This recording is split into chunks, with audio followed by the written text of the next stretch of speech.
स्वराज्य रक्षणार्थाय प्राणान्नयं निवेदयत् बाजी प्रभु नमस्यामि वीरश्रेष्ठ महाबलम. अर्थात स्वराज्याच्या रक्षणासाठी ज्यांनी आपल्या प्राणांचे अर्पण केले त्या महाबली वीरश्रेष्ठ बाजी प्रभूंना मी वंदन करते. कथा बाजी प्रभू देशपांडे. स्वराज्यासाठी दिलेले अमर बलिदान. स्वराज्य फक्त केवळ एक राज्य नव्हते, ते लाखो मुलांच्या रक्ताने, त्यागाने आणि निष्ठेने उभे राहिलेले एक स्वप्न होते. त्या स्वप्नासाठी ज्यांनी आपले प्राण हसत अर्पण केले त्यांच्यात एक नाव सुवर्णाक्षरांनी कोरले गेले, वीर बाजी प्रभू देशपांडे. आदरणीय अध्यक्ष महोदय, परीक्षक, गुरुजन वर्ग आणि माझ्या व्यक्तिमत्त्वानो, मी कुमारी काव्याजी भोसले, इयत्ता 4थी क प्री शिवाजी विद्यालयाची विद्यार्थिनी.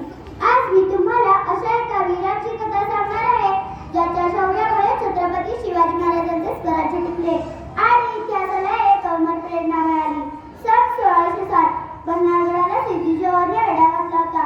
चारही बाजूतील शत्रू गडावर अन्न कमी होत चालले होते, पण महाराजांचा आत्मविश्वास अजूनही अढळ होता. त्याच अंधाऱ्या मुसळधार पावसाच्या रात्री महाराजांनी गडातून पाय पडण्याचा निर्णय घेतला आणि निवडक मुलांच्या सहित ते विशाळगडाकडे निघाले. परंतु शत्रूला खबर लागली. सिद्धी मुसत हजारो सैनिक घेऊन पाठलाग करू लागला. पुढेच एक अरुंद खिंड होती. बाजी प्रभू पुढे आले, म्हणाले, महाराज तुम्ही पुढे जा, ही खिंड मी लढवेन.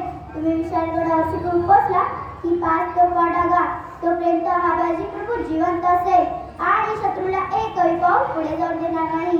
महाराजांच्या डोळ्यात पाणी तरळले. ते म्हणाले, बाजी स्वतःची काळजी घ्या.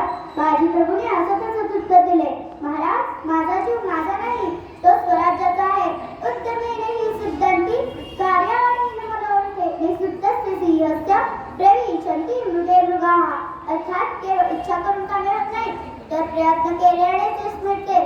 तसेच कोणतेही काम कार्य कृतीशिवाय पूर्णत्वास जात नाही, हे बाजी प्रभूंनी आपणास पटवून दिले. महाराज पुढे निघाले आणि सुरू झाला इतिहासातील एक भीषण रणसंग्राम. अवघे काही श्रेमावळे, समोर हजारो शत्रू, तलवारींचा खणखणाट, घोड्यांच्या टापांचा आवाज, रणघोषणा, हर हर महादेव. बाजी प्रभू विजेसारखे तुटून पडले. एकामागून एक वार अनेक शत्रू जमिनीवर कोसळले, परंतु शत्रूंची संख्या अफाट होती. बाजी प्रभूंच्या खांद्यावर घाव बसला, रक्त वाहू लागले, तरी ते थांबले नाही. पायाला जखम झाली तरी तलवार तशीच फिरत राहिली. शरीर थकले, पण मनात एकच विचार, महाराज सुरक्षित पोहोचले पाहिजेत. वेळ पुढे सरकत होती. प्रत्येक क्षण जणू एका युगासारखा वाटत होता आणि अचानक विशाळगडाच्या दिशेने आकाश दणाणून गेले.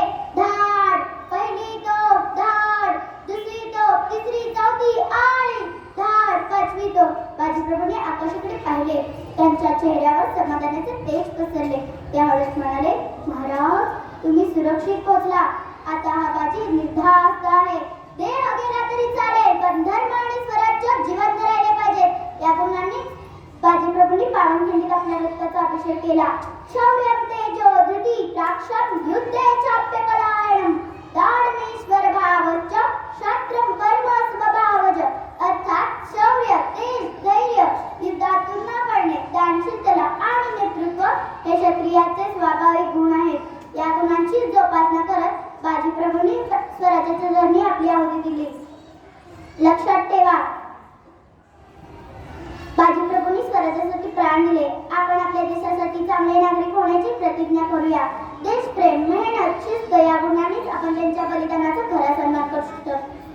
गोष्टीचे तात्पर्य असे आहे की आज आपल्याला तलवार घेऊन युद्ध करायचे नाही, पण आपल्याला आळस, चुकीच्या सवयी, मोबाईलचे व्यसन, अपयश त्याच्याशी लढायचे. ज्या निष्ठेने बाजी प्रभूंनी स्वराज्याचे रक्षण केले, त्याच निष्ठेने आपण आपल्या देशाच्या मूल्यांचे आणि आपल्या आई वडिलांच्या विश्वासाचे आणि आपल्या देशाच्या मूल्यांचे जतन केले पाहिजे. धन्यवाद.